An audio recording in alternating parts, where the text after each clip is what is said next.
मौसी का छोटा होटल है। अब देखिए मौसी कुकिंग कर रहा है मछली का चूल्हा में। वहाँ मछली भी है। मौसी इधर है, ये कुकिंग चल रहा है। यहाँ आलू है।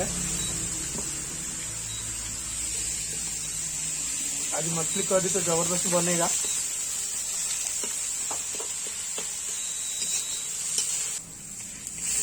अभी मसाला रेडी हो गया मछली की रेडी का।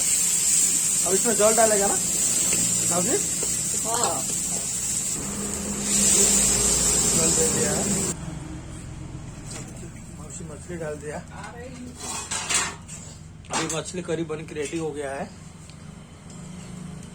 वहाँ से आज कितने आदमी खाएगा? 15 जन। 16 आज 16 जन आदमी खाने के लिए मौसी मछली करी बनाया। देख लीजिए बहुत बढ़िया बनाया है मौसी। छोटा सा होटल बनाया है। ये वीडियो सब देखिए, लाइक करिए और मौसी के लिए एक लाइक करिए, सब्सक्राइब भी करिए।